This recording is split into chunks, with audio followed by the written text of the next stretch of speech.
I'd like to call to order Public Works and Safety Committee on July 21st at 5:32.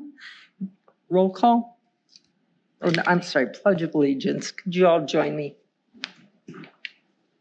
I pledge allegiance to the flag of the United States of America and to the republic for which it stands, one nation, under God, indivisible, with liberty and justice for all. Okay. Roll call. Alderperson Madden. Here. Alderperson Decker. Here. Alderperson Dilge. I'm here. Okay. Statement of public notice. Meeting was noticed in accordance with public meeting laws on July 17th. Perfect. All right. Status of projects. Sure. Let's go with the road program 2025. The road program for 2025 has started. It is online too. We have a place on our current projects that is going on, the letter, the map, the schedule from our contractor.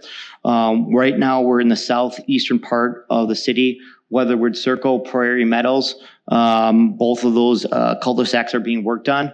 The other thing too, which I believe is on the website for the library, we will be closing the library for a certain portion. Their 2/3 of their parking lot need to get fixed. So we have to close their library. We can't have kids, people trying to check out books when we're doing with heavy equipment. So again, we hope the schedule is good, but if it rains, if it doesn't, we'll have to make adjustments. But just, I want to make sure everyone's aware of that. Okay. Any questions on the road program? We're going to do a full report in the near future, right? A status of where everything is and where you're planning on going and all that. So tomorrow at Finance Common Council, there'll be a COW meeting. And I will be giving, myself and Ryan will be giving a huge discussion on the road program and future road programs and just roads in general that are in the city of Muskego. Okay, thank you. And next. Next project is our MMSD PPI and I 2024 and 2025 project. So all the construction has been completed on that. All the restoration has been done. We're holding back just a little bit of restoration money to see how it turns out with grass growing, anything like dips due to the fact that soil has settled over time. So we're hoping that if there's any issues, we'll go back visit it in August. Then we can hit it with more topsoil. We can make improvements as necessary. And then that will be all wrapped up for the year. So it's been completed, which is good. Okay. Anybody have questions? Anybody questions? And this is our Milwaukee Metropolitan Sewer District. We give money as part of our sewer fees. They set the funds aside. We use these funds to do these projects. We're planning for more future ones. If we don't use these funds, they take them and give them to other municipalities. So. All right. Chief. Good evening, ladies and gentlemen. Just a couple things I'd like to point out. We had our Citizens Academy Alumni Association hosted their annual picnic and pig roast this last Saturday. So that was a pretty great success. I do have to give props to my Alumni Association who have raised, I believe it's over $10,000 again for their spring raffle and drawing. And 100% of the proceeds from our Citizens Academy Alumni Association come back through, it's a donation arm of things that we try to get for officers here in the city of Muskego. So it's a great program that we have here in the city of Muskego. August 2nd is Tunnels to Towers, which is the second year that they're going to be running that. That's a charity event set up for first responders and military, and it'll be running a 5K here at Veterans Park. So we'll be participating in that in some capacity or helping that out. August 3rd, we have another fundraiser for our canine program, which is a 5K. Hopefully I don't pass out in that run because I have set up to run that. It's not running from the canines, it's just running from me. So you'd be good to go on that. National Night Out is August 13th, which is another one of our great community events that we have here in Muskego that generates revenue back and brings it back to the police department for our use when we put in those specific requests. We're going to be hiring. We've been 3 down for most of this year. We have 2 people starting the academy next week that we're really excited about. And we have 2 that have accepted offers, and they'll be starting on August 18th. We'll give you all their names and all that information here in the very near future once they've officially cleared their other departments and we're moving in that direction. But other than that, we're excited to get them on board. Thank you. If you'll notice, we're 3 down, but I'm hiring 4 because it does take some time in that academy. They'll be in the academy from July until December. And then they'll be in a field training program from December till roughly May of 2026 before they actually have an impact on the officers on the road. So we just have to make sure that we're planting those seeds for a future. Awesome. But that ends my report, unless there's any other questions. Did you get any word yet on what, I know they had some contests going on recently for the, not the citizens, the kids that are, why can't I think of the name? Help me out here. The police cadets were just in Yes. California, Yes. and they just got back, and they did get a second place in some of the things, and that's a national competition, and they fundraised for that as well individually. Sure. And Officer Miller and Officer Sartorius, our community resource officer, did travel with them to California, and they did a great job representing this area. Awesome. Thank you. You're welcome. Anybody else? Anything? Okay. All right. We have no unfinished business. We have new business. Warrior Wash LLC. They had a request to come in before us. Are they here? Okay. You want to come up and speak to us? Tell us what you're looking for. Please see if you can turn on the microphone. It's just a flip switch up on the top right there. Yep. And please state your name and address. Is it working? Is it working? Is that working? Wait, I think so. Yes. Okay. Thank you. Okay.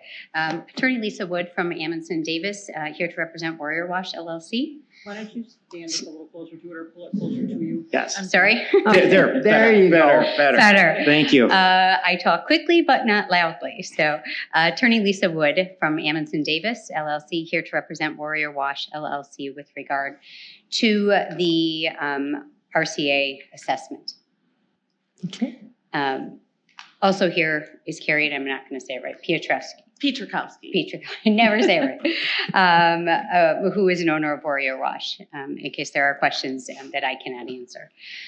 So we have been communicating with the city attorney going back many months, kind of going back and forth as to how this assessment came out at the time that it came out, what the process was, why they were seeing the assessment much later. I don't even want to say much later, but what the process was and what happened.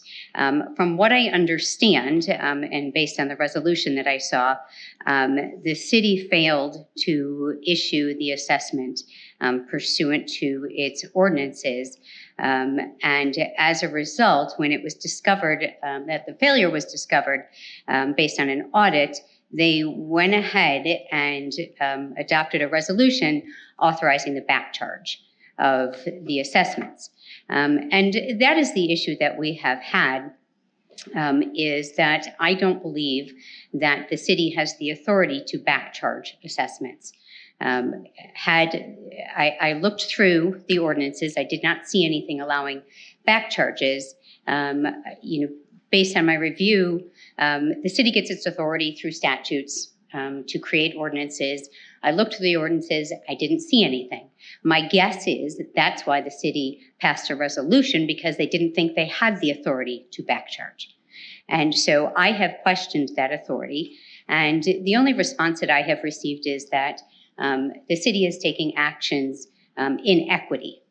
I also do not believe that a city has authority to act outside of the ordinances with an equitable resolution.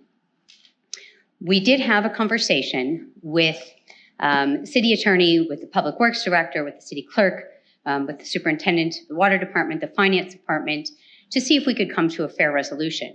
And we spent quite a bit of time and came to I understand it was not something that they could agree to or had the authority to agree to, but something that everyone felt, I think, was fair, and we can only speak for us. But And that was to say the amount that has been assessed has the potential to put them out of business.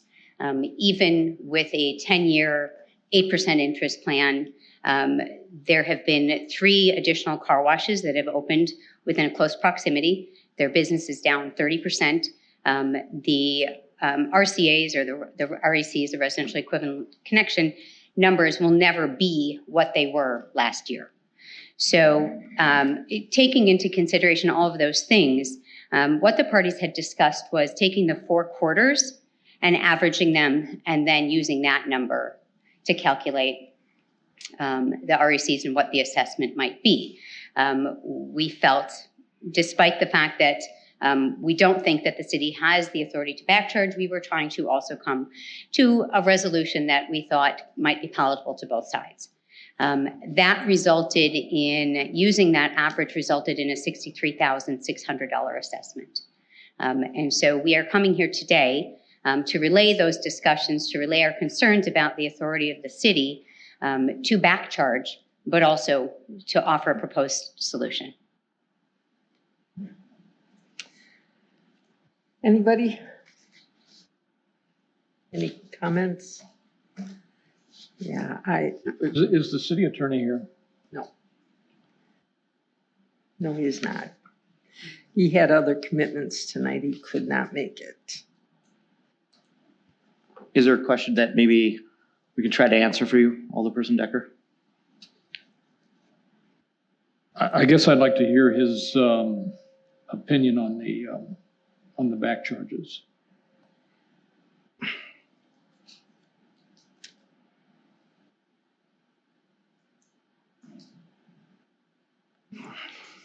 I will not, I don't think that I can speak for Jeff, but I would assume when we turned this in and we submitted this, that when during the discussion, if he did not feel that we were doing the right thing, he would have not allowed us to go forward. Right. But that is, from my understanding in his discussion, if he thought we were not following the law or following our ordinance, we would have never sent out these letters, and we would never have moved forward with this process.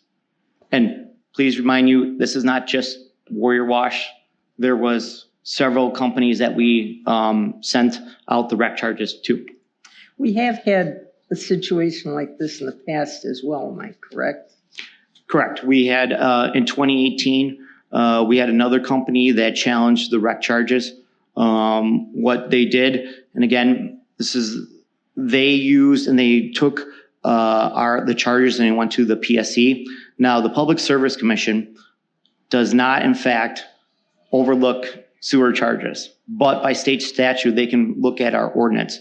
From their results, they said that we, in fact, City of Muskego, followed our ordinance, and we were following the code of our ordinance, and we charged the rec charge in the correct manner. And then that's all they said. May I comment? Sure. So I don't know that this is an issue of the calculation of the rec charge necessarily. It's a question of the municipality's authority to back charge. And I guess my question is, on an annual basis, do you pass a resolution authorizing the charge? Or do you rely on your ordinances that say, on a go-forward basis, you charge?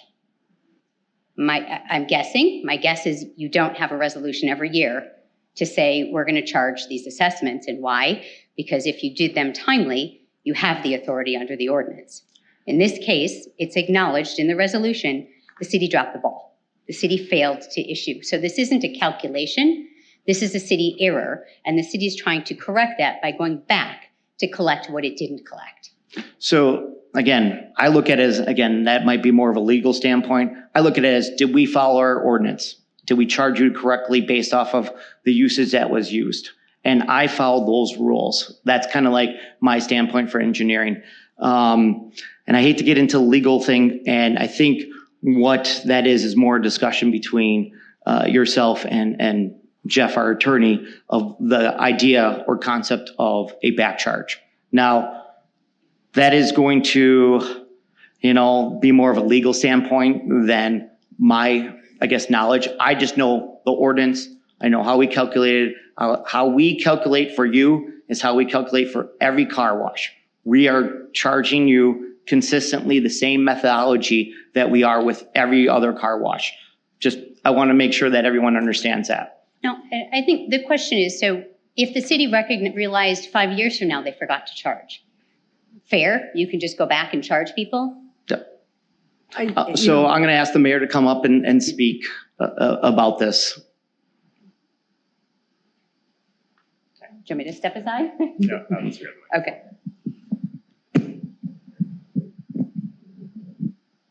So there's semantics involved in here. This is not a back charge.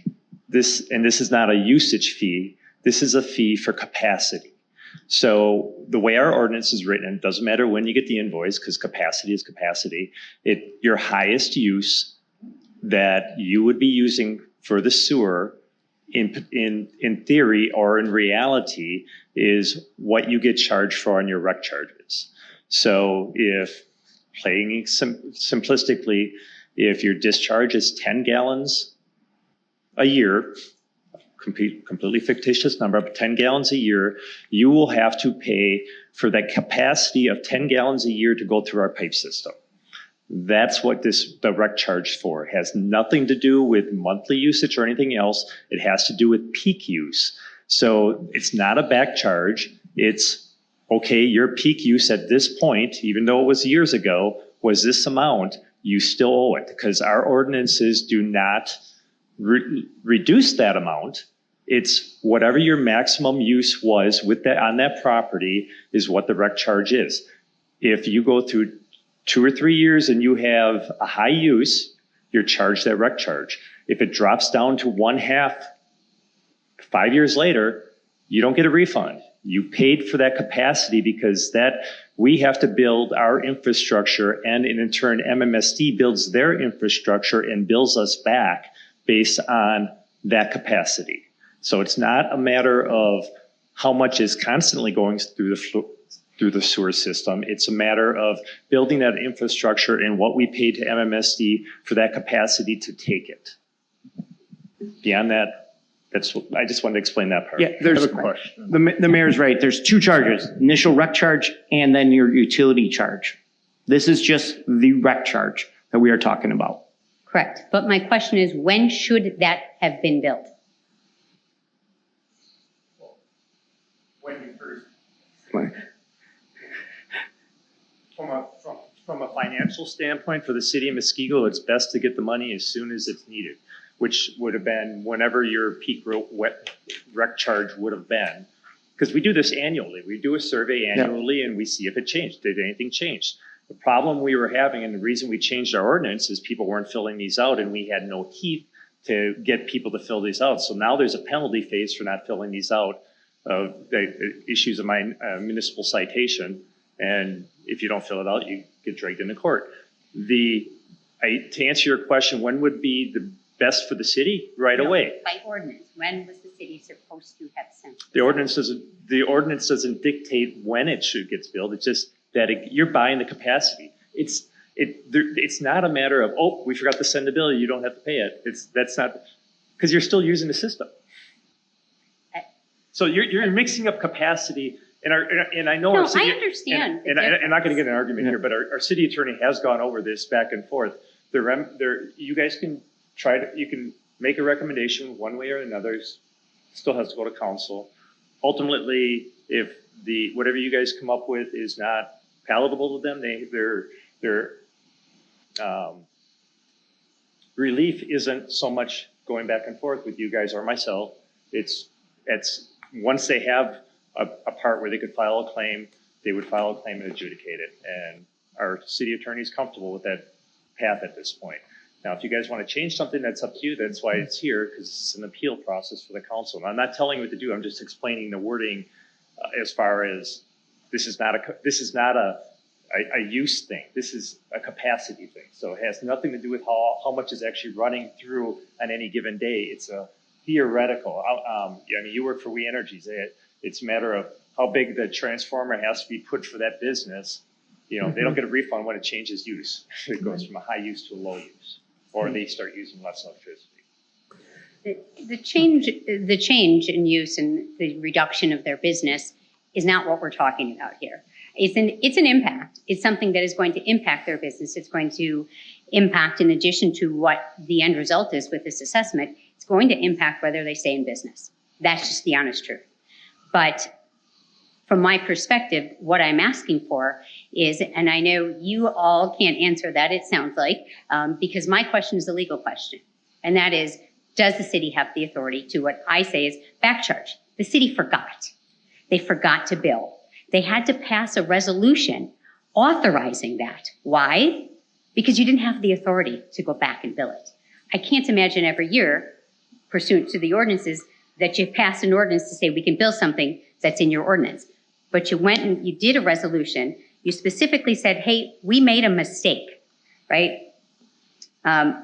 Billings were never generated or sent out. So they made a mistake. We're saying, hey, we don't think you have the legal authority. We're trying to find a middle ground to say, instead of us saying we don't think we owe you anything, we're trying to come up with a middle ground. And that's what we did on the phone with the city attorney, with Scott, with the utility clerk, with the superintendent of the water department, the finance department. We came up with something that we thought could be fair to both parties. That's what we're asking to be considered. I think that this is, the attorney has been involved. I think he's going to continue to be involved for obvious reasons. I know we have a lot of people that are kind of in the same position where they didn't pay and now they're having to pay. I don't think it's fair to them for us to negotiate, and I don't think we're in the position to negotiate. So I'm looking for a recommendation from you guys as to what you think we should do. And in my mind, I would think we're going to deny it and send it to council and let them, and the attorney will be there at that point and deal with it that way. I feel like we're missing some information.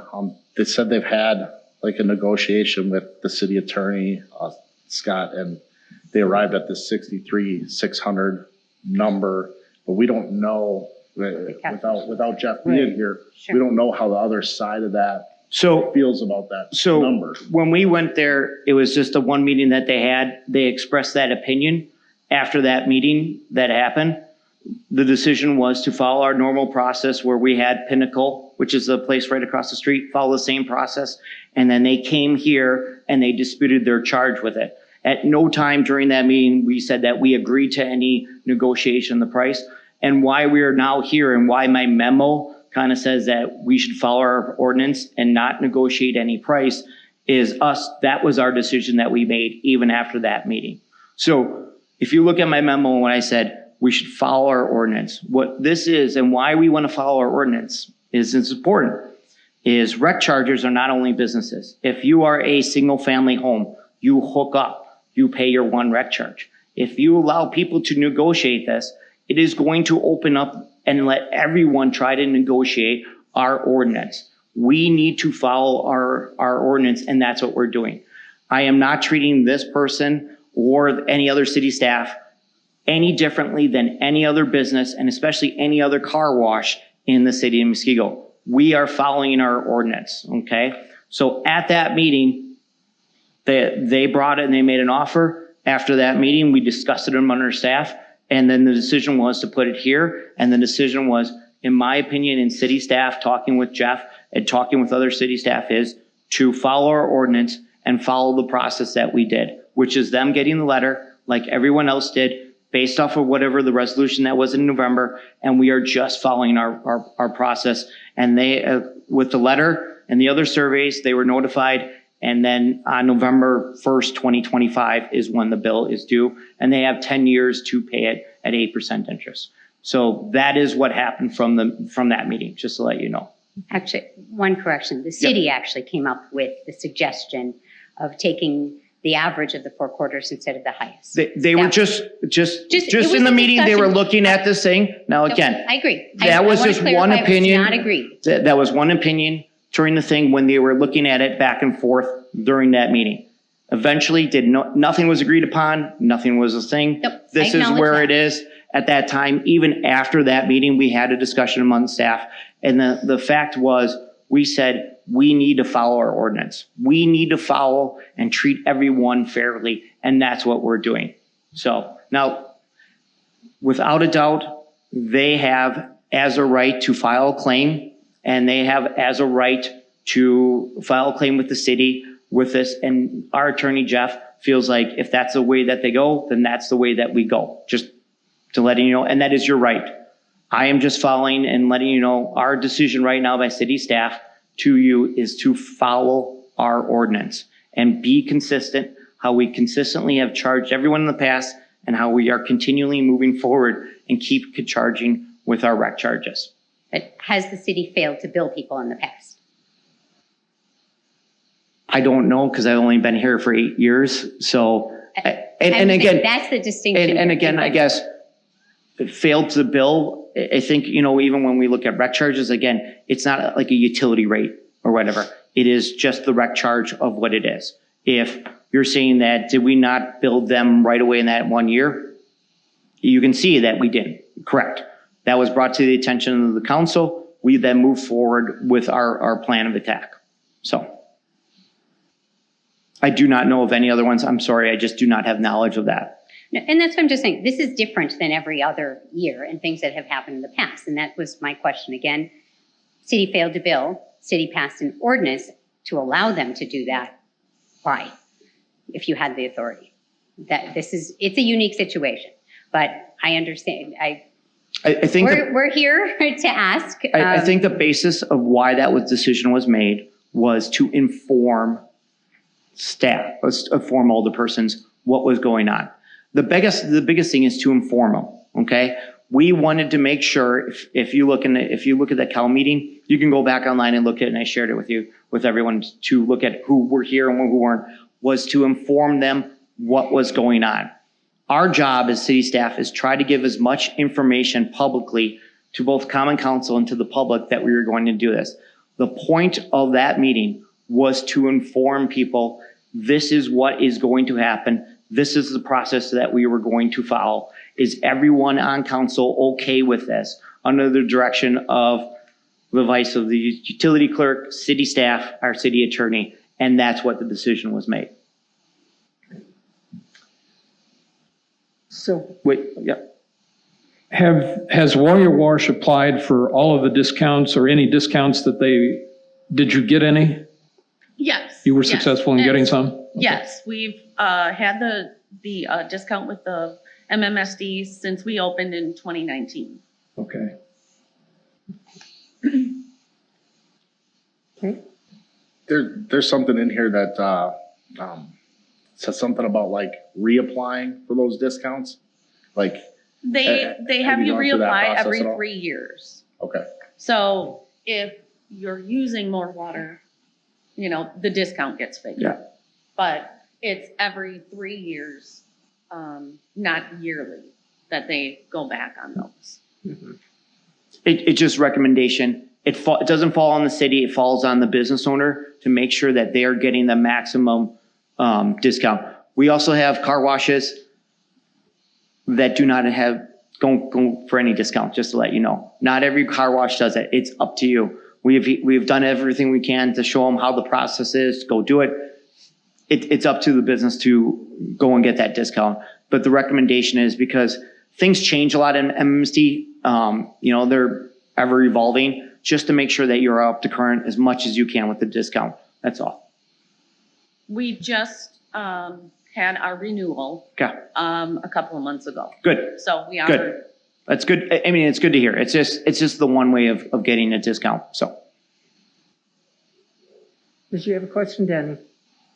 Anyone else have any questions? Best I can answer. If it's totally legal, I'm sorry, I cannot answer. I can give you the best I can based off of what I know from those meetings and based off of how I'm approaching this is we are following our ordinance. I know I'm trying to repeat myself a little bit, but it's kind of us being consistent and treating everyone fairly. And why this is important, and I think these rec charges and what we pay for MMSD, I mean, I put in my memo, we pay $3.3 million a year to MMSD. And that is paid through rec charges and through sanitary utility rates. It is not going down. Every year, it keeps going up. I'm assuming that is probably the biggest bill that the city of Muskego pays each year. So. Any other questions, comments? Motions? Do you guys want to hear anything? I got one last thing I can say to you. I was involved in this whole thing as we went through. Now, Warrior Wash is a little unique. Full disclosure, I know the family. When I was going through this, I was given a list of all the ones that we had to get billings out yet on. That one stuck right away, went to my eye because it's a big number. It's a small business. They also bought this business not in a traditional manner. I believe you bought it bank-owned, wasn't it? Correct. So they bought it bank-owned. Typically, when you go through a real estate agent and a normal transaction, there's a closing, there's a title, that any outstanding fees would have been made aware to them at the time that they bought the place. When you go bank-owned, that doesn't necessarily happen. So this was, I'm sure, a huge surprise to them because they weren't brought up to speed on it all along. Doesn't mean you necessarily that you should change anything, but there are some things that the council can do, maybe not this committee as its own. You could individually have them apply for longer terms, different interest rate, all of that. The actual, and if they're arguing the methodology of how, not so much the form, I mean, our ordinances are clear. It's whatever your peak is what you owe. If they're arguing that peak number isn't the same, that's a different argument. Then, you go a different direction with that. But if they're not arguing what the peak was at any one point, the only thing you have to work with, and at that point would be to make a recommendation to the finance committee to maybe look at this as an individual case of payment and term, if they'd be interested in that. Not going to speak to you, but that's really your only option without throwing every business and every home out there upside down on as far as how the impact that this would have. So, I mean, there's a way. You have some leeway, but you really don't in some areas. You do have to follow our ordinance. Cities have home rules. You write ordinances and we pass our own ordinances to say what we can do. Doesn't matter when we did it. We passed an ordinance, could be before or after. They got charged the rate as if it would have been back down when they actually earned, when it was actually their peak was. Those rates go up every year. They weren't charged the higher today's rate on it. They were charged whatever the rate was back then. That was all done very purposefully because we know the situation and put some of these businesses in. And it's not fair to them to get today's rate when the cost was actually incurred a couple of years ago. So that's why we did that. I think we did everything we could. The one thing they actually got was they did get an interest-free loan from when they actually was due until November when it actually does come due. So if it was due in 2016 and or 17 or 18 or whatever year, and they're actually now just being said you got to pay for it by November, you got a free loan for a number of years. So a number of things, was to their benefit the way it worked out. I understand it's a big hardship for your business. I'm a small business owner myself. Getting a bill like that would make me question what I'm doing every day on it. So I understand that, but we do have to follow our ordinance. Mayor, do we have to deny it and move it to finance, or can we just defer it and move it to finance? You either deny it, because this committee only has the authority for the appeal Recommendation. Right. And then I would recommend that their attorney appeal to finance Right. and the council if they're interested in looking at that part of it. Right, Because okay, finance could look at the dollar part, it can't look at how are you doing your recs. right, So- okay. I'm done. Hopefully I'm done talking at that point. I'll leave finish up anything you want, but I want to give some context. Other things too, methodology, how we figured out yours is how we figured out for every car wash. The only difference is some car washes do not do a discount because they don't tend to apply for it. But the methodology, everything is the same. I confirmed it it doesn't matter. It is the same across the board for every car wash that we have. Okay, just to let everyone know. The other thing too, let's say Warrior Wash goes gangbusters.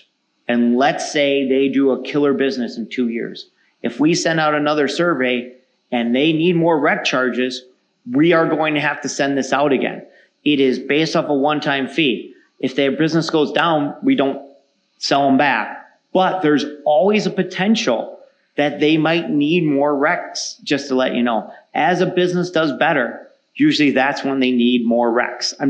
I want to kind of give a big picture here, is it just doesn't go away. If let's say they add a third bay, if they would, and I'm just being hypothetical, that means their business is growing. That means they would need additional recs based off of whatever that, what their usage is. And it could go up. I just trying to give that big picture for people here, because recs sometimes, and we have a new older person here, and we had a person in November come back to give the whole history of it in 24. But I want to kind of give them the idea and concepts. And we understand that, Yep. given the 3 additional car washes since they've opened, and they're already 30% reduction of business. I appreciate the explanation, but it's going down. But I'm going to say we've said our piece. It is an issue of not a calculation necessarily, but whether there's authority. And our resolution, was to try and make it fair to both parties. And that's what we're asking for. Okay. You want to make a motion, or should I? I would like to make a motion to deny and give you the opportunity to take the next steps. I'll second that. Yes? Okay, it's unanimous. Wait, vote. Yep. Are we going to vote on it then? Yeah.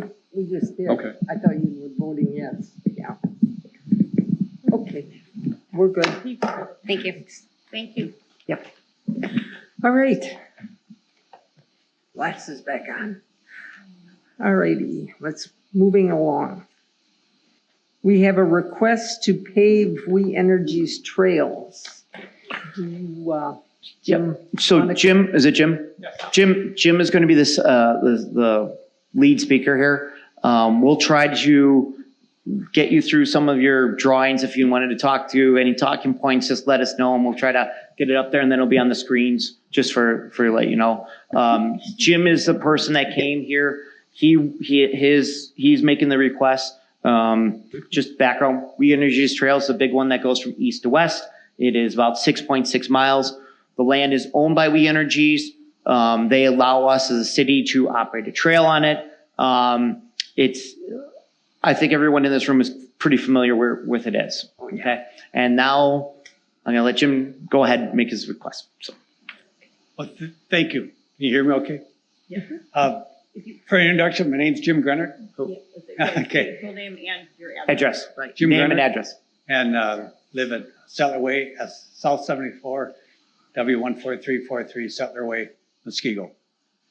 And I want to thank Alderman Wolf, who invited us here or sponsored us, understanding. And for a little bit of a background, I chose to do the report that you have in front of you and the summary sheet because I was told only one person can speak. I think they're having a hard time hearing you. If you can, maybe.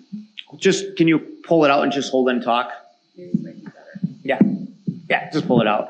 And then just, Okay. there you go. Hey, Excellent. very Way good. better. Just to back up, I submitted the report and the summary sheet because one person is only allowed to speak. And it's a big topic. There's a number of people, I believe, in the city and the community that's very interested in this. And from that perspective, trying to get this started from the standpoint, I don't think it's just myself or the few individuals in this room that are here asking for improvement to the Muskego Rec Trail. And let me start with that, a little bit of my background. I'm here with my wife, Joanne. We are 33-year residents of Muskego. I worked 42 years for We Energies. I do have information on these corridors because part of my job was to review the use of these corridors. But anything I say tonight is my view, not We Energies. I'm retired from We Energies. I also was president and director of a small commercial real estate development company. And I only mention that is because we went through the crisis of 2008, 2009 financial crisis. I know what tight budgets are. I know what you have to do to respond to stockholders and your constituents. So I have that for my background. That's the only reason I mention that. And I present tonight, kind of giving you my history, so where I'm coming from. Also, We're here tonight because I got a call from Representative Chuck Wickers a few weeks ago, and I reached out to him a number of years ago about the condition of the trail and the challenges. This is not the first time I've talked about this trail with individuals, and talked to him about the challenges of, Muskego coming up with costs to replace this or improve this trail. He had remembered that and gave me a call during the state financial budgeting process, and he offered and did put in to the state budget a line item to grant the city of Muskego a potential Nelson Stewardship Fund from the DNR. Not sure how much it was. It did not go forward. It got taken out of the budget. But you had Representative Wickers and you had Senator Bradley on board trying to assist the city of Muskego. So that's what brings us here today, why the timing is. Also, the federal programs that are available to the city of Muskego, the applications for some of those start this fall. So if the city of Muskego is going to do anything, the time's running short. So as a point of reference, can I ask, do any of you people use the trail? So you know the kind of condition of it and so forth? Yeah, I walk it frequently, bike it sometimes too. Okay. Well, I think this is a positive opportunity as well. I know there's a lot of discussion about costs and how this may conflict with the road project. I actually think it's a positive and it's complementary to the road project. So if you don't mind, I'd like to go through Mr. Krieger's memo and point out some other things. Not to be negative, I think there's again a positive opportunity, but I think there's some things in Mr. Krieger's memo, there's an alternate view. For example, it's not We Energy's trail, it's the city of Muskego's trail. It's referred to as We Energy's trail in the memo, but the license agreement clearly states that it's Muskego's trail. The We Energies did not pay for any of it. They're held harmless for any liability. If the license agreement would end for any reason, We Energies could ask you to remove any improvements that the city has made. So to my mind, this trail is the Muskego Trail. It's referred to as the Muskego Recreational Trail. Mr. Krieger's memo also points out that it's an asphalt recycled surface.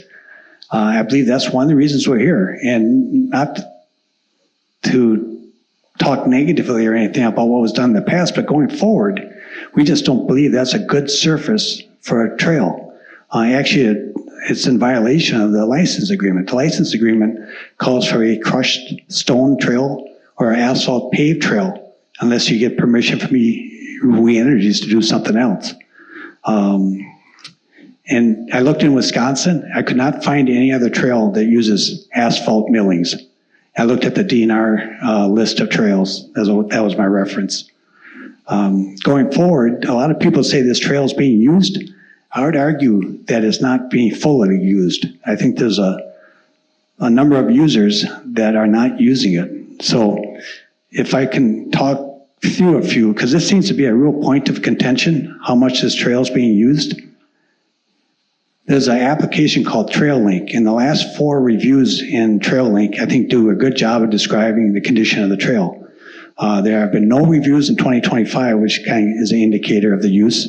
But in August of 2024, this individual wrote, "This used to be a good trail when it was paved with crushed limestone. The city totally wrecked the trail with ground asphalt. It's like riding on marbles." July 2024. If they were trying to discourage bikes, it's working. In rough shape for cycling, the trail is a mishmash of gravel, crushed, and deteriorating rocks and asphalt. June of 2024, ride at your own risk, referring to a previous review. This trail is not maintained, started over by Muskego County Park. It gets a little bit better as you go towards Franklin, but it's nothing to go out of your way for. July 2023. Ride at your own risk. It might be okay for a mountain bike, but not for a street bike. It has very uneven patches and loose gravel that makes you lose control of your bike. This trail needs a lot of reconditioning to make this an enjoyable experience. So, and there's some people in the room here tonight. Joe is 83 years old, rides a bike every day. He avoids the trail. Adam's an avid runner, runs year round. In the winter, a couple of years ago, he injured himself on the trail. So he avoids the trail in winter. He takes his car, goes to Franklin, and runs their trails in the winter. We have Rebecca and Steve, active couple, recently moved to Franklin, but when they're in Muskego, they had challenges with this trail walking. They also would love to come back to Muskego utilizing the trail. They're not too far off of Franklin's system, and to come back, visit friends, go to Bass Bay, it'd be a great opportunity. But the condition of the trail really discourages that activity. I've had two families talk to me about how their kids have gone down on the loose gravel. They ride the little 12-inch, 16-inch bikes, and they've had accidents on the trail.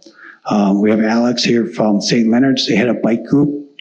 They would meet at St. Leonard's. They load up their bikes, leave the community. They would avoid this trail. And to try to document this further, I used an application called RRUF. It's something you can put on your smartphone, and it measures the condition of the trail. So Scott, Mr. Krieger, if I could ask you to put up page 9.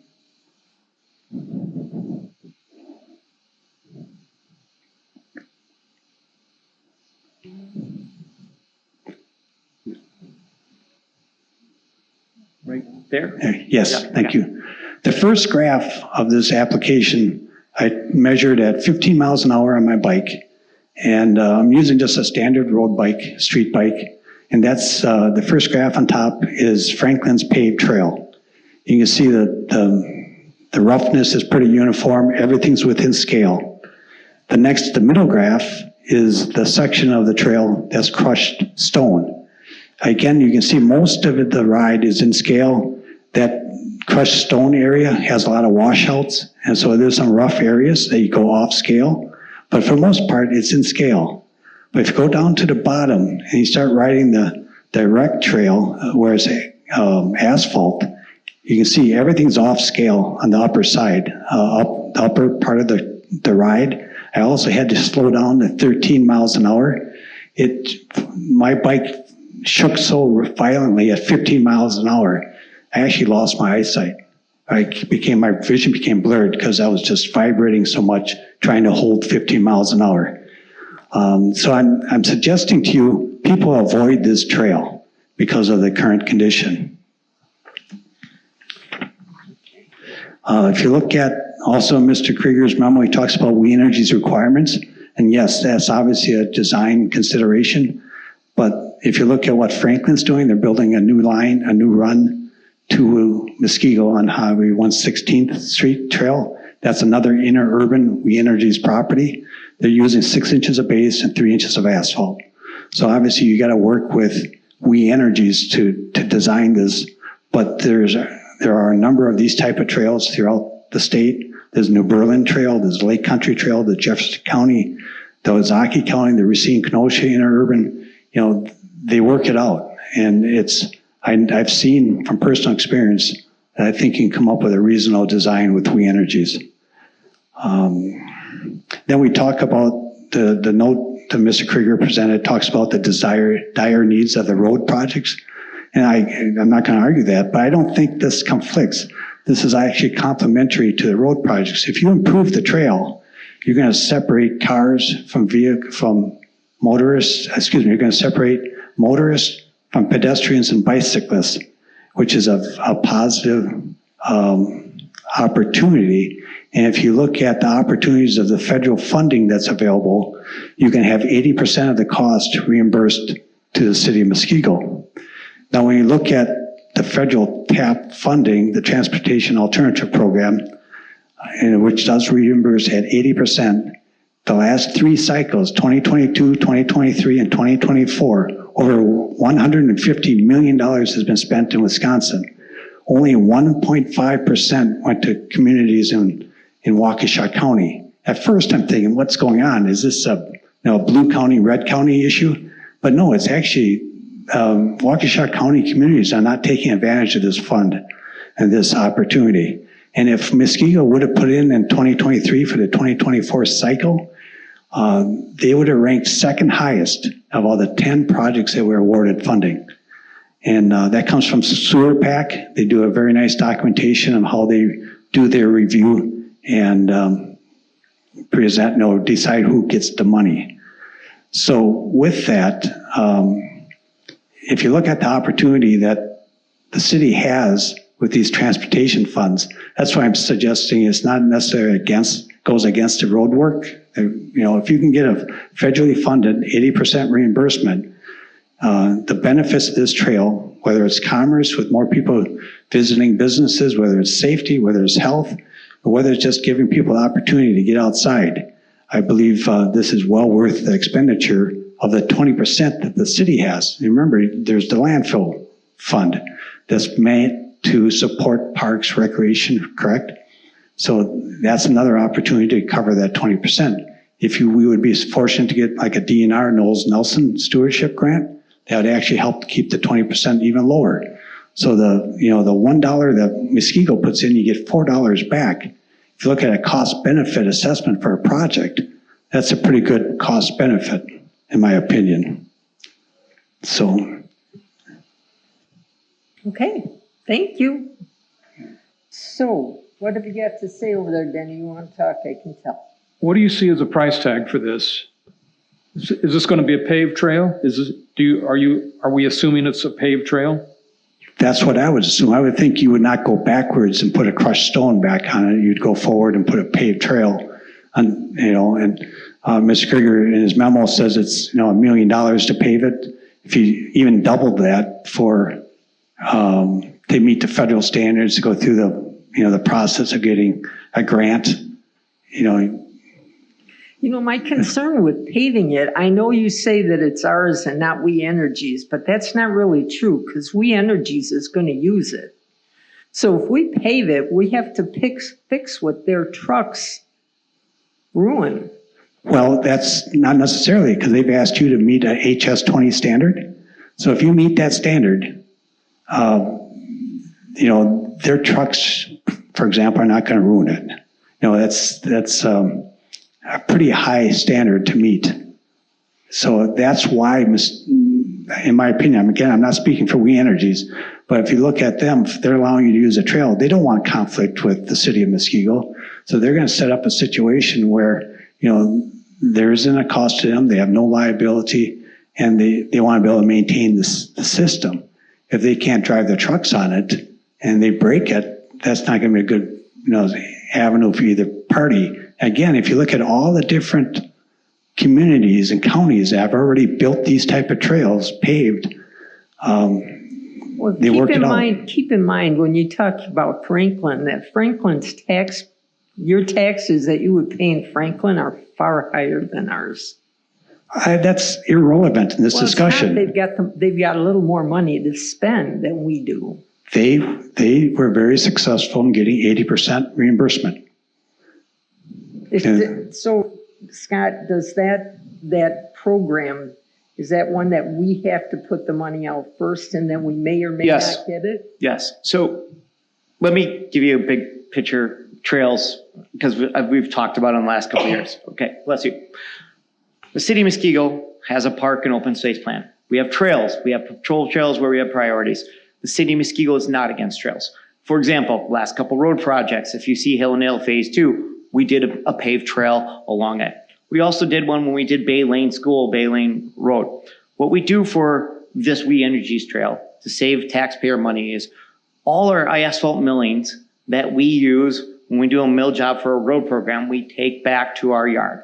We take those, we grind them up, we put them in places like the parking lots for conservation. We do it on We Energies trail, and then we roll over it. We maintain it with being sustainable and reusing the material that we have. That is where we've gotten to that point of what the We Energies trail is. What happened is Jim has come and talked to us several times. In 2022, he came to talk to us. So we just started doing this investigation. And Julie Simmons is the We Energies person. And we were just throwing out numbers. And when I found out this, hey, we got a trail, we came up with 5 inches thick of just asphalt, 8 feet wide, and it's 6.6 miles. What would be just the asphalt? Just throwing out numbers. It was $1 million, okay? just back in 2022. Then the following couple months later, Julie Simmons says, okay, I want 10 foot wide. I want a minimum of 6 inches of asphalt, and then I want an HS20 loading. So when we talk about HS20 loading, that is basically the design when you do a road. So think of what we do for our road standards. We do 6 inches of asphalt on 8 inches of base. They set that rule for us. Why we Energies did it is because, of course, they want to roll their trucks on it. It makes sense. If you have a trail 6.6 and you can take your trucks down, it's 10 foot wide, and you know it can carry a truck, that makes sense to them. So now let's go back. Now we are designing a road, and we are designing a road that's going to be 6.6 miles. So that cost is going to be a lot. And if you look at the TAP funds of how this is and how long this project is, you are talking several $1 million, okay? Why I don't have any idea of it is we don't have an estimate. I don't have a 30% plans created. We have nothing. Nothing is from council to give me direction to, if I was going to go get TAP funds, it would have to be an 11-page document that I have to fill out for an application. You guys have to be committed. It has to be on your capital that you are going to spend money. You better know exactly what you're doing. We still have to pay for the design costs and that 20 and 80 to split. Now, that is, of course, if we get it, okay? I'm not saying, and again, until you go through this process and we are awarded, nothing is guaranteed with grants. I want to make sure there is nothing ever guaranteed that you are going to get it. We could be going after it, and there could be 5 other trails at Milwaukee County going at the same time. I just trying to give everyone a perspective of what's going on. Second, if we do not have a really good cost estimate, any money that we submitted as part of our application for that number, if any number that goes over it, we are on the hook for it 100%. So let's say it's $4 million, 2080 spent, and it comes in at $5 million. That extra $1 million is all on the city of Muskego. Okay, I'm just giving you realities. The other person who runs the TAP Southeast is Tyler. Tyler used to be the assistant civil engineer at Franklin. So in 2022, I started talking to him about it. And he goes, with the size of your project, he only has certain amount of funds. If we would do this project, he goes, the suggestion to me would be break it down in thirds. The reason why is I don't want to take all my budget and give it to one project. Does that make sense? Again, there's lots of communities around there. So these are the things that I have investigated of what to do. If you guys want to do this, you have got to give me direction, and somehow we got to get on capital. And in order to really get it is somehow you have got to say, I want to spend, $50,000 to $100,000 to get me a 30% plan of doing this that I can submit to an 11-page application, and you guys got to be submitted to this. If you're not backing this job, do not submit the application. I just want to let you know. The other companies or municipalities that are working with consultants that are going to do this are submitted. They have this on this plan. They are ready to go. Right now in fall, we have nothing. If you guys would ask me, go put some plans together, I have no money. I have nothing from direction from you guys to do any of this stuff. I'm trying to give you just realistic pictures here. Okay? May I offer an alternative at this time? I would suggest, and this came from a person that's in the industry, he suggested that, since uncertainty, I'm not going to deny there's some uncertainty what the cost is going to be, submit an application to TAP, to the federal program, this fall for engineering only. And you get that reimbursed at 80%, then you know exactly what the costs are. Your outlay, say your engineer, you say it's $150,000 to do an engineering design, what's your cost then? $30,000, for the city of Muskego. And then you know exactly what it costs, how to go forward. If you choose to go forward, if you choose not to go forward, you have a sunk cost at $30,000, but you'll know what your design is. You'll always have that available to you. So I would think that would add value. And I know you may think this trail is being used. I'm just telling you, it's not. People are avoiding this trail, and it's a great access asset to the community. It's also part of a regional network. It's going to bring people to Muskego if you improve this trail. So to get there, if you go for an engineering TAP grant in 2026 and you like what you see, then you can go for a grant in 2028 to do the actual construction, break it into 2 pieces. You could do that way without a doubt. Right now, though, you guys have not committed to anything to me. It's not on capital. It's not anything. So whatever you decide for recommendation has to go to finance, and then all of Common Council have to say, go ahead, start filling this out with a lot of unknowns. And I just always try to give you the full picture and give you any type of... Excuse me, may I stop though? You say a lot of unknowns. If you go just for engineering, you know what it costs to do engineering. Sir, you got to let us talk. Okay, I'm sorry. Apologize. Again, I don't know what to do in engineering. Usually engineering is based off of how much the design of the project is. Usually it's a certain percentage. I would have to then figure out, like, okay, would you guys want me to do an RFP? Do you want me to get 3 people involved? I'm sure you don't want me just to give it to one company. Do you understand? It's like, you got to think of, if you want me to do it, I got to create an RFP to have someone then try to figure this out a little bit. It's just not as easy as you think. That's it. I think we have so much on our plate this year that I actually kind of worries me to even start. Possibly next year, look and see what's going on. But this year, as we're talking about road programs and we're looking at fire department, and we've got serious bills coming. Yep. I saw your estimate, but this was a 2022 figure of 950,000. I'm getting the impression that it's really a lot more than that. That was just asphalt. Okay. You were not even talking engineering. I just did a quick calculation. What does the asphalt cost from here to here just to have it? Because back in 2022, Jim came and approached to us. We just did a little quick scenario. I did something that was in 5 minutes. Does that make sense? We looked at what we had done for other trails. We did that. That is not without engineering, any survey. I had no idea that even Julie Simmons, we wrote the email, what will you be looking for? And then we got the email after we got that number, just to let you know, full disclosure. So at one point, I remember in discussing the road programs in general, there was a dollar figure per foot. Do you remember what the dollar figure per foot?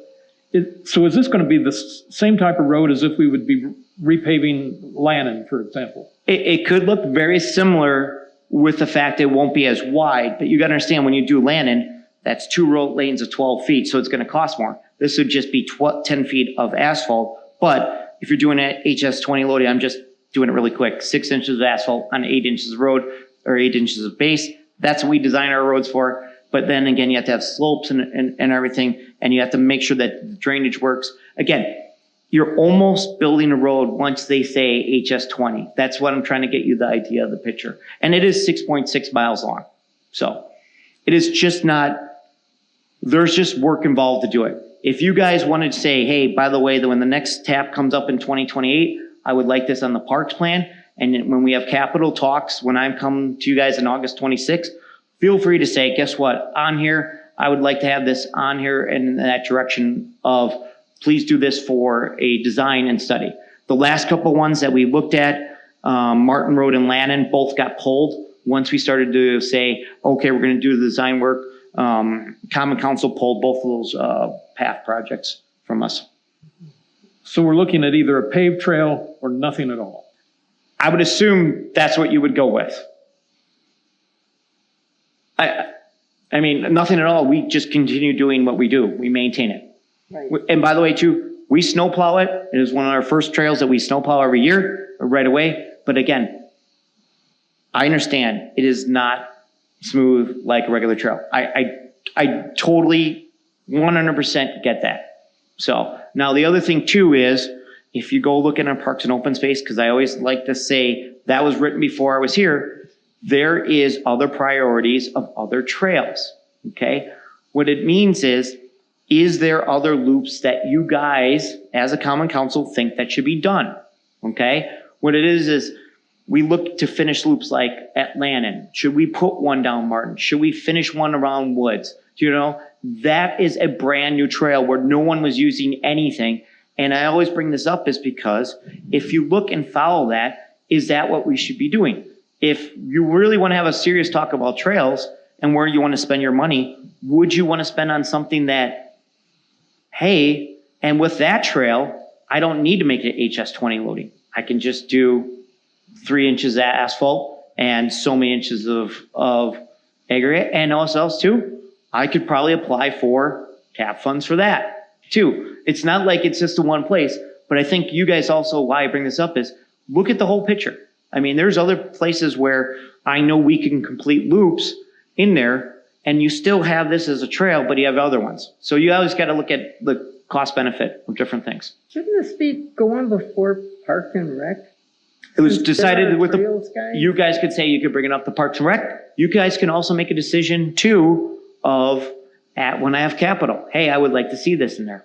So I also know too is I couldn't get them on Parks and Rec till probably the fall. So it's just a good idea just to get them in here right away to see you guys. I need to clarify, because of the connection to We Energies,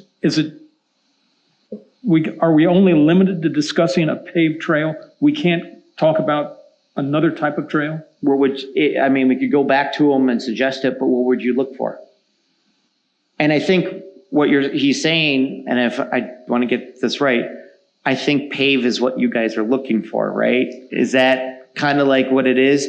I mean, even if we would do maybe a different surface type, I don't think it would have the same effect as what you're looking for as paved. Well, obviously paved is preferred, but a crushed stone, is a typical gravel trail. You can ride a crushed stone trail at more than 10 miles an hour. When my wife and I ride this, we'll ride it to P&B station or to Bass Bay. You're riding 8 miles an hour because of the condition of the trail. Again, that would be a cost that you guys would have to plan for in budgeting because right now we use a recycled asphalt. There's no line item of recycled asphalt. We get it from the millings. We're getting it right now from Weatherwood and Prairie Meadows. We take it to our yard, we store it, and then we grind it up, and then we use it for different places like this. So there is no line on a budget. You would have to add or increase a line item for crushed stone if you wanted to go that method, just to let you know. So crushed stone could be an option for this particular trail. If you want to go that, I would have to make sure that it's approved by We Energies because they always have it. But also too, there will be a cost associated with that we currently do not have in our capital or operating budget. I think any way we look at it, it's got to go before a committee talking about. You guys budget. it's your recommendation. Yeah, You guys can say, nope, we're not going to do it. But even if you say no, you could always bring it up during capital. Yeah, it's not going to make 2025. No matter how we look at it, it's not going to make 2025. So we can talk about it at budget to put on 26 or 27 or wherever it winds up, depending on what happens next year.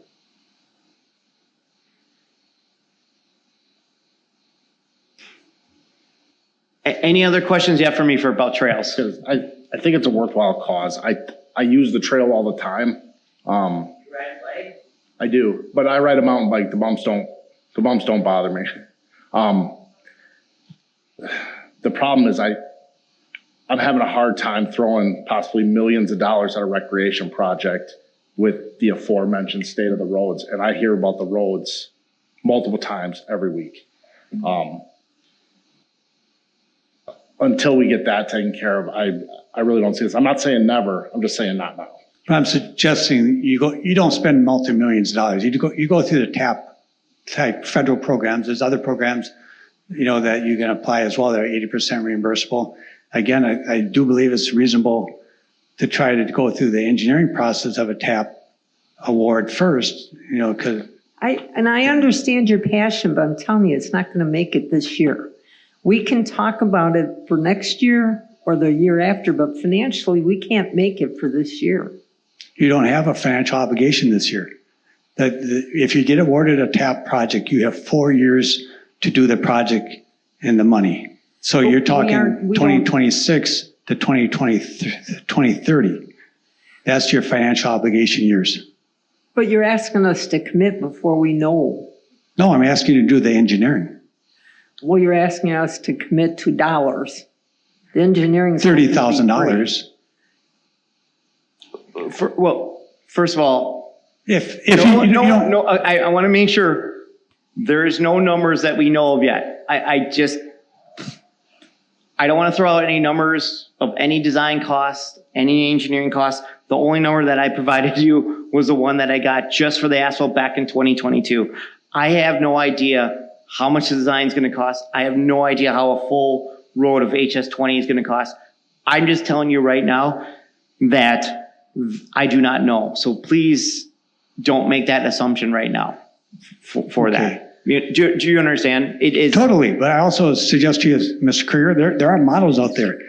If you look at what Franklin's doing right now on the same interurban right away, the same wind energies, that connects to your Muskego Trail, it's the same requirements. How are they building a 6-inch aggregate with 3 inches asphalt? Again, Julie Simmons, this is the email. I even shared that email with you. And again, right now, if the council tells me, hey, in 2026, let's start doing this stuff, I will do it. I have no problems at all doing what there is. But right now, with our talks about budget tightness and everything, I can't do anything or do any more than I'm doing without direction from them. And it would be really smart if you wanted to go this way. You have a game plan in the parks, kind of like capital projects. Hey, 2026, here's how much the budget for design, 2027, 28, planning for construction. I just have to follow the process, and I have to have you guys giving me direction. Right now, we have nothing. I'm just letting you know. So that's what I would look for you guys to kind of make that decision on how you want to go forward. And a final word from our mayor. All right, if I can find out, I got to do some research. I'm not going to take anyone's word here today, and no offense to anyone here.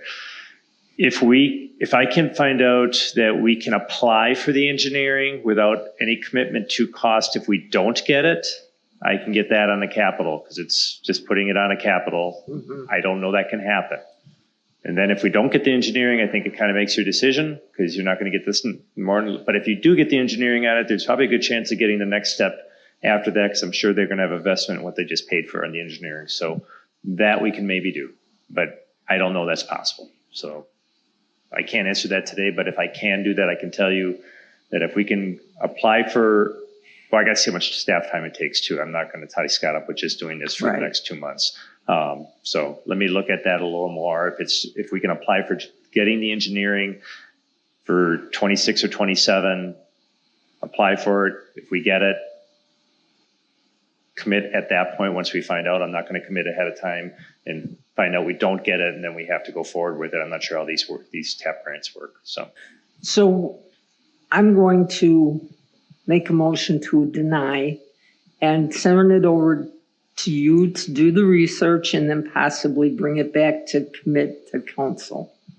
You'll find out. I'm not going to bring it back to committee. I'll bring it back to committee of the whole for capital in a month or two. If it's on there, it'll work. If it's not, it might have to wait till next year. I'm not sure how much work is all involved in this. Like I said, I'm not going to overcommit our engineering department on it.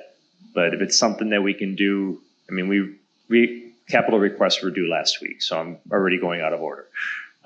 So let's see what I can do here. Can't promise anything for this year. If it can be done, I can do the engineering. If it can't, you're going to have to wait till next year for the engineering. But that seems to be, if you're going to do this, at least do the engineering route first. If you get the engineering, then go forward with it. As far as how we get it, maybe we'll have to do an RFP, which would pretty much guarantee we're not going to get that on this year's. So we'll see. Right. Okay. Okay. So on that note, I'll make a motion to deny and let our mayor go through the process that he suggested. Have a second? I'll second. Tom, yes. Okay, that's unanimous. On that note, we've already voted. There's really Oh, you don't care? I have one comment. Okay. First of all, You have to go up and use them. Say your name I'm the guy that don't need them. and name, address, please. Right. Joe Cole, Easy Street, Muskego. I've been out here for 58 years. Okay. I have seen many administrations come and go. I have never seen one that is more negative regarding public facilities than this one. Do I need to remind you that you as a city providing that trail to its citizens, it is incumbent upon you to provide a safe and usable trail. Safe, it is not. Usable, it is not. Your liability is stretching out to here. I cannot use the trail. You are denying me the right to use the trail. I have an artificial shoulder. I've had 5 knee replacements. This arm is held together by titanium, as is my neck. If I would go on that trail, I would be injured permanently. You're taking that away from me. I've never seen such negativity, and it just hurts me to say that I live in Muskego now. You know, you got a revenue stream from the dumps. Wasn't that supposed to be used for Parks and Rec and those issues? I thought it was. I know who wrote it, Greg Anderson. He's family. I can get all kinds of information there. All these other municipalities that are putting in trails, how are they doing that without putting in an I system? How did they do that? We are being asked to put in an I-10 that'll take a big truck. There's going to be a big truck go down that trail for 35 years. They're all done with that trail. It's 11 pages to apply for an engineering. Who doesn't want to do it? Who's responsible for that? Who is? Mayor. You want to do it? All I heard was if, well, maybe, and are you going to do it, Mayor? What did you say? So anyway, have fun with this, but you are denying me the right to that trail. And also, on the trail that goes along Woods Road, there are 3 humps where there are 3 new houses built. And these driveway humps do not conform to the Americans with Disabilities Act. I just thought you'd like to know that. It's a 1 to 20, which is 5 degrees. That's 5/8 of an inch elevation in a linear foot. You want to go remeasure it? I did. I would suggest that you fix some of that stuff up before somebody gets hurt. I've said my piece. Okay. That takes care of communications. Anybody else have anything up here to talk about? We're good. I'd And like I to look- say one other quick thing. I'd just like to apologize, Ms. Krieger, for I did interrupt you, and I apologize for that. I was out of order, or it wasn't polite of me to do so. Thank you. I apologize for that. Okay. I'd be looking for a motion to adjourn. Motion to adjourn. Second. All in favor? Aye. We are adjourned at 6:50.